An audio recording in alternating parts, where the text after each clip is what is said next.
ನೀರು ಕೊಚ್ಚೆ ಪಕ್ಕನೇ ನಿಂತಿದೆ. ಇಡೀ ರಾಜ್ಯದಾದ್ಯಂತ ಡೆಂಗ್ಯೂ ಸಮಸ್ಯೆ ಇದೆ, ಕ್ಲೀನ್ ಮಾಡ್ಕೊಳ್ಳಿ ಅಂತ ಸರ್ಕಾರನೇ ಹೇಳಿದೆ. ಸರ್ಕಾರದ ವಸತಿ ನಿಲಯಗಳ ಪರಿಸ್ಥಿತಿ ಹಿಂಗೆ ಆಗೋಗುತ್ತೆ. ಮಾಡಿಸಿ ಸರ್, ಆಗಲೇ ಮಾಡಿಸಿದ್ವಿ ಸರ್, 2-3 ಸಾರಿ ಮಾಡಿಸಿದ್ದೀವಿ. ತಿಂಗಳಾನುಗಟ್ಟಲೆಯಿಂದ ಅದು ಬಿದ್ದಿರೋದು ಮತ್ತೆ ಮೊನ್ನೆದಾಗಿರೋದಲ್ಲ. ಅದು ಕನಿಷ್ಠ ಪಕ್ಷ ಒಂದು ಇನ್ನೂ ಗುಂಡಿ ಮಾಡಿದ್ರೆ ಆಯ್ತಲ್ಲ, ಯಾಕೆ ಸರ್? ಇದು ನಮ್ಮದು ರೆಂಟೆಡ್ ಬಿಲ್ಡಿಂಗ್ ಸರ್. ನಾವು ಅವ್ರಿಗೆ ಹೇಳಿದ್ವಿ ಸರ್, ಎಷ್ಟು ಸಾರಿ ಹೇಳಿದ್ರು ಅವರು ಮಾಡಿಸ್ಕೊಟ್ಟಿದ್ರು ಸರ್. ಅಲ್ಲ, ಅವ್ರು ಒಟ್ಟಿಗೆ ಯಾರ್ದು ಜವಾಬ್ದಾರಿ? ನಮ್ದು ಹೊಸ ಬಿಲ್ಡಿಂಗ್ ಆಗ್ತಾ ಇದೆ ಸರ್, ಹಾಗಾಗಿ ಅಲ್ಲಿ ಶಿಫ್ಟ್ ಆಗ್ತೀವಿ. ಅಲ್ಲಿವರೆಗೂ ಇಲ್ಲ ಸರ್, ಮಾಡಿಸ್ತಿಗೆ ಇರಲಿ ಅಂತ. ಇಲ್ಲ ಸರ್, ನಾವು ಆಗಲೇ ಮಾಡಿಸಿದ್ವಿ ಸುಮಾರು ಸರಿ. ಮತ್ತೆ ಅದೊಂದು ಹಿಂದೂ ಗಂಟೆ ಅವ್ರಿಗೆ ಹೇಳಿ ನಮ್ದು ಸಾಕಾಗಿದೆ ಸರ್. ಮತ್ತೆ ಅಲ್ಲಿ ಆ ಕಡೆ ಶೌಚಾಲಯ 5 ಪಕ್ಕ ಇದೆಯಾ? ಹೌದು ಸರ್. ಇದು ಪ್ರೀ ಮತ್ತು ಪೋಸ್ಟ್ ಇಬ್ರು ಅಲ್ಲೇ ಬಳಸುವಂಥದ್ದು? ಹೌದೌದು ಸರ್. ಸ್ನಾನಕ್ಕೆ ಮಕ್ಕಳಿಗೆ ಬಿಸಿನೀರು ವ್ಯವಸ್ಥೆ ಇದೆ ಸರ್. ಸೋಲಾರ್ ಇದೆ. ಸೋಲಾರ್ ವರ್ಕ್ ಆಗುತ್ತಾ? ಹ್ಞೂ ಸರ್, ವರ್ಕ್ ಆಗುತ್ತೆ. ಸೋಲಾರ್ ಇರುತ್ತೆ, ಸಾಮಾನ್ಯ ವರ್ಕ್ ಆಗಲ್ಲ. ಅದು ಇಲ್ಲ ಸರ್, ವರ್ಕ್ ಆಗುತ್ತೆ. ಯಾವುದೇ ಇಯರ್ ಹಾಕಿರ್ತಾರೆ. ಇವತ್ತು ಅನಿರೀಕ್ಷಿತವಾಗಿ ಪಾವಗಡಕ್ಕೆ ಭೇಟಿ ನೀಡಿದ್ರ ವಿದ್ಯಾರ್ಥಿ ನಿಲಯಕ್ಕೆ, ಏನಾಗುತ್ತೆ? ಯಾವ ವಿಚಾರಕ್ಕೆ ಭೇಟಿ ಮಾಡಿದೆ ಸರ್? ಕಳೆದ 1 ತಿಂಗಳಿಂದ ನಾನು ಪಾವಗಡ ತಾಲೂಕು ಪಂಚಾಯತಿ ಆವರಣದಲ್ಲಿ ತಾಲೂಕು ಮಟ್ಟದ ಅಧಿಕಾರಿಗಳಿಗೆ ಮಕ್ಕಳ ರಕ್ಷಣಾ ನೀತಿ 2016 ಕುರಿತು ಹಾಗೂ ಮಕ್ಕಳ ಪರವಾದಂಥ ಕಾಯ್ದೆಗಳ ಕುರಿತು ತಾಲೂಕು ಮಟ್ಟದ ಅಧಿಕಾರಿಗಳಿಗೆ ಒಂದು ರಾಜ್ಯ ಮಕ್ಕಳ ಕೂಡ ರಕ್ಷಣಾ ಆಯೋಗದ ವತಿಯಿಂದ ತರಬೇತಿಯನ್ನು ಹಮ್ಮಿಕೊಂಡಿದ್ವಿ. ಹಾಂ ಸರ್. ಹಾಗೆಯೇ ಕಳೆದ 8 ತಿಂಗಳ ಹಿಂದೆ ಈ ತಾಲೂಕಿನಲ್ಲಿ ತಾಲೂಕು ಮಟ್ಟದ ಮಕ್ಕಳ ರಕ್ಷಣಾ ಸಮಿತಿಯ ಪ್ರಗತಿ ಪರಿಶೀಲನಾ ಸಭೆಯನ್ನು ಕೂಡ ನಾನು ನಡೆಸಿದ್ದೆ. ಹಾಂ ಸರ್. 1 ತಿಂಗಳಿಂದ ನಡೆದಂಥ ತರಬೇತಿಯಲ್ಲಿ ನಾನು ಹಾಜರಿದ್ದಂಥ ಎಲ್ಲ ಅಧಿಕಾರಿಗಳಿಗೆ ಇವತ್ತೇನು ನಾವು ತರಬೇತಿ ಮಾಡಿದ್ವಿ, ಕರ್ನಾಟಕ ರಾಜ್ಯ ಮಕ್ಕಳ ರಕ್ಷಣಾ ನೀತಿ 2016, ಅದು ನಿಮ್ಮ ಎಲ್ಲ ಶೈಕ್ಷಣಿಕ ಸಂಸ್ಥೆಗಳಲ್ಲಿ, ಶಾಲೆ ಇರ್ಬೋದು, ಅಂಗನವಾಡಿ ಇರ್ಬೋದು ಮತ್ತು ವಸತಿ ಇರ್ಬೋದು, ಕಡ್ಡಾಯವಾಗಿ ಅನುಷ್ಠಾನ ಆಗಬೇಕು. ನಾನು 1-1.5 ತಿಂಗಳಾದ ನಂತರ ಅನಿರೀಕ್ಷಿತ ಭೇಟಿ ಮಾಡ್ತೀನಿ ಅಂತ ಸ್ಪಷ್ಟವಾಗಿ ಹೇಳಿದ್ದೆ. ಆ ಹಿನ್ನೆಲೆಯಲ್ಲಿ ಈ ದಿನ ನನ್ನ ಅನ್ಯ ಕಾರ್ಯನಿಮಿತ್ತ ಪಾವಗಡ ತಾಲೂಕಿಗೆ ಬಂದು ಒಂದು 3 ವಸತಿ ನಿಲಯಗಳಿಗೆ ಭೇಟಿ ಮಾಡೋಣ, ನೋಡೋಣ ಹೇಗೆ ಅನುಷ್ಠಾನ ಆಗಿದೆ ಅಂತೇಳಿ ನಾನು ಈ ದಿನ ನಮ್ಮ ಪಾವಗಡ ಪಟ್ಟಣದ ಹಿಂದುಳಿದ ವರ್ಗಗಳ ಕಲ್ಯಾಣ ಇಲಾಖೆಗೆ ವ್ಯಾಪ್ತಿಗೆ ಬರುವಂಥ ಡಿ ದೇವರಾಜ ಅರಸು ಮೆಟ್ರಿಕ್ ಪೂರ್ವ ಬಾಲಕಿಯರ ವಿದ್ಯಾರ್ಥಿ ನಿಲಯಕ್ಕೆ ಭೇಟಿ ಮಾಡಿದೆ. ಹಾಗೆ ಸೋಷಿಯಲ್ ವೆಲ್ಫೇರ್ ಡಿಪಾರ್ಟ್ಮೆಂಟ್ನ 2 pre matric and post matric 2 ವಸತಿ ನಿಲಯಗಳಿಗೆ ನಾನು ಭೇಟಿ ಮಾಡಿದ್ದೀನಿ.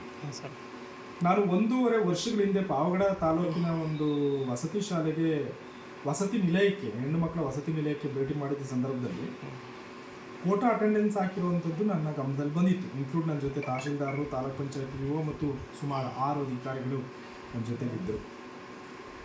ಮಕ್ಕಳಿಗೆ ಸಾಕಷ್ಟು ಸಮಸ್ಯೆಗಳಿತ್ತು, ಊಟದ ವ್ಯವಸ್ಥೆ ಇರ್ಬೋದು, ಅವರ ಕೊಡಬೇಕಾದಂಥ ವಸತಿ ನಿಲಯದಲ್ಲಿರೋ ಸೌಲಭ್ಯಗಳ ವಿಚಾರ ಇರ್ಬೋದು. ಹಾಗಾಗಿ ನಾನು ಅದನ್ನು ರಾಜ್ಯ ಮಕ್ಕಳ ಕೂಡ ರಕ್ಷಣಾ ಆಯೋಗದ ವತಿಯಿಂದ ಸುಮೋಟೋ ಕೇಸ್ ಕೂಡ ದಾಖಲಿಸ್ಕೊಂಡು ಈಗ ನಮ್ಮ ಆಯೋಗದಲ್ಲಿ ಆ ಕೇಸ್ ಇನ್ನೂ ಕೂಡ ಚಾಲ್ತಿಯಲ್ಲಿದೆ. ಹಾಂ ಸರ್. ನನಗೆ ಆಗ್ಲಿಂದ ಕೂಡ ಸ್ವಲ್ಪ ಈ ಪಾವಗಡದ ಇವು ಗಡಿ ಭಾಗದ ತಾಲೂಕು ಆಗಿರೋದ್ರಿಂದ ಇಲ್ಲಿ ಸ್ವಲ್ಪ ಹೆಚ್ಚಿನ ಅಗತ್ಯ, ಮೇಲ್ವಿಚಾರಣೆ ಅಗತ್ಯ ಇದೆ ಅಂತ ಕಂಡು ಬಂದಿದ್ದರಿಂದ ಈ ಭೇಟಿ ಉದ್ದೇಶ ಅದಾಗಿತ್ತು. ಮುಖ್ಯವಾಗಿ ಇವತ್ತು ಭೇಟಿ ಮಾಡಿದ ಹಾಸ್ಟೆಲ್ಗಳಲ್ಲಿ ಗಮನಿಸಿ ನೋಡಿದಾಗಲೂ ಕೂಡ ಸ್ವಲ್ಪ ಆ ಥರದ ವಾತಾವರಣವನ್ನು ಮತ್ತೆ ನಾನು ನೋಡೋಕ್ಕೆ ಸಾಧ್ಯ ಆಯಿತು. ಇವಾಗ ಉದಾಹರಣೆಗೆ 80 ಮಕ್ಕಳು ಅಟೆಂಡೆನ್ಸ್ ಇದೆ ಡಿ ದೇವರಾಜ ಅರಸು ಏನು ಮೆಟ್ರಿಕ್ ಪೂರ್ವ ಬಾಲಕಿಯರ ವಿದ್ಯಾರ್ಥಿ ನಿಲಯದಲ್ಲಿ. ಅದು ನಾನು ಭೇಟಿ ಮಾಡಿದ ಸಂದರ್ಭದಲ್ಲಿ ಕೇವಲ ಹಾಜರಿದ್ದ ಮಕ್ಕಳ ಸಂಖ್ಯೆ ಬರೀ 29 ಮಕ್ಕಳು.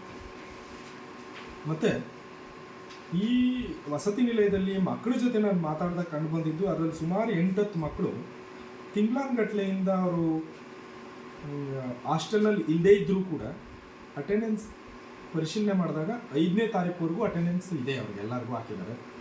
ಹಾಗೂ 5ನೇ ತಾರೀಕಿನಿಂದ ಇವತ್ತು ನಾನು ಭೇಟಿ ಮಾಡಿದ ದಿನದವರೆಗೂ ಸುಮಾರು 4 ದಿನದಿಂದ ಯಾವುದೇ ಅಟೆಂಡೆನ್ಸ್ ಹಾಕಿಲ್ಲ. ಇದು ಗಮನಿಸಿರುವಂಥದ್ದು. ಮತ್ತು ಕೆಲವು ಸೌಲಭ್ಯಗಳು ಅವ್ರಿಗೆ ಏನು ಕೊಡಬೇಕು, ಸುಮಾರು 2-3 ತಿಂಗಳಿಂದ ಶುಚಿತ್ವದ ಕಿಟ್ ಸಿಕ್ಕಿಲ್ಲ ಮಕ್ಕಳಿಗೆ. ಮತ್ತು ಮಕ್ಕಳಿಗೆ ಬೇಕಾದಂಥ ಬೆಡ್ಗಳು ಮತ್ತು ವ್ಯವಸ್ಥೆಗಳಿಲ್ಲ. ಒಂದು ಕಡೆಗೆ ಗೋಡನ್ ಥರ ತುಂಬಿದ್ದಾರೆ, ಒಂದು 15-20 ಬೆಡ್ ಒಂದೇ ಕಡೆ ಬಿಟ್ಟಿದೆ, ಆದರೆ ಮಕ್ಕಳಿಗೆ ಅದು ತಲುಪಿಸೋ ವ್ಯವಸ್ಥೆ ಆಗಿಲ್ಲ. ಮತ್ತು ಕೆಲವು ಚುನಾವಣಾ ಕರ್ತವ್ಯದ ಸಂದರ್ಭದಲ್ಲಿ ಅಲ್ಲಿದ್ದ ಮಂಚಗಳನ್ನ ಯಾವುದೋ ಇಲಾಖೆಯವ್ರು ತಾಂಡೋಗಿದ್ದಾರೆ ಅಂತೇಳಿ, ಯಾವ ಇಲಾಖೆಯವ್ರು ತಾಂಡೋಗಿದ್ದಾರೆ ಗೊತ್ತಿಲ್ಲ. ಹೀಗೆ ಹಲವಾರು ಸಮಸ್ಯೆಗಳನ್ನು ನಾನು ಹಾಸ್ಟೆಲಲ್ಲಿ ಗಮನಿಸಿದೆ. ಹಾಗಾಗಿ ಈ ಎಲ್ಲ ಅಂಶಗಳನ್ನು ಈ ಒಂದು ದಿಢೀರ್ ಭೇಟಿಯ ಸಂದರ್ಭದಲ್ಲಿ ಗಮನಿಸಲಾಗಿ ಇನ್ನೂ ಸಾಕಷ್ಟು ವಿಷಯಗಳಿದೆ, ಇದೆಲ್ಲ ನಾವು ನೋಟ್ ಮಾಡ್ಕೊಂಡಿದ್ದೀವಿ. ಈ ಸಂಬಂಧಪಟ್ಟಾಗಿ ಇದನ್ನು ನಾವು ಮತ್ತೆ ಇಲ್ಲಿನ ಸಂಬಂಧಪಟ್ಟಂಥ ಡಿಸ್ಟ್ರಿಕ್ಟ್ ಲೆವೆಲ್ ಆಫೀಸರ್ಸ್ ಯಾರಿದ್ದಾರೆ ಅವರಿಗೆ ಆಯೋಗ ವರದಿ ಕೇಳಿ ನೋಟಿಸ್ ಜಾರಿ ಮಾಡುತ್ತೆ ಈ ಸಂಬಂಧ. ಅದೇ ರೀತಿ ಸಮಾಜ ಕಲ್ಯಾಣ ಇಲಾಖೆ ಇವತ್ತು ಇನ್ನೊಂದು ಹಾಸ್ಟೆಲಿಗೆ ನಾನು ಭೇಟಿ ಮಾಡಿದೆ. ಈ ಭೇಟಿ ಮಾಡಿದ ಹಾಸ್ಟೆಲಲ್ಲೂ ಕೂಡ ನನಗೆ ಮುಖ್ಯವಾದ ಸಮಸ್ಯೆ ಇಲ್ಲಿನ ಹಾಸ್ಟೆಲ್ಗಳಲ್ಲಿ ಅಟೆಂಡೆನ್ಸ್ ಒಂದು ದೊಡ್ಡ ಇಶ್ಯೂ ಇರೋದು ನನ್ನ ಗಮನಕ್ಕೆ ಬಂದಿದೆ. ಉದಾಹರಣೆಗೆ ಇಲ್ಲೂ ಕೂಡ ಸುಮಾರು 58 ಮಕ್ಕಳು ಇರಬೇಕು ರಿಜಿಸ್ಟರ್ ಆಗಿರುವಂಥದ್ದು ಬಯೋಮೆಟ್ರಿಕಲ್ಲಿ. ಆದರೆ ಈ ದಿನ ಭೇಟಿ ಮಾಡಿದ ಸಂದರ್ಭದಲ್ಲಿ ಮಕ್ಕಳು 10 ಮಕ್ಕಳು ಇದ್ದಾರೆ. 21 ಮಕ್ಕಳು ಬೆಳಗ್ಗೆ ಅಟೆಂಡೆನ್ಸ್ ಇದೆ, ಬಟ್ ಸಂಜೆ ಶನಿವಾರ ಭಾನುವಾರ ಅನ್ನೋ ಕಾರಣಕ್ಕೆ ವಾರ್ಡನ್ ಅವ್ರ ಮಾಹಿತಿ ಪ್ರಕಾರ ಅವರು ಊರಿಗೆ ಹೋಗಿದ್ದಾರೆ ಅಂತಾರೆ.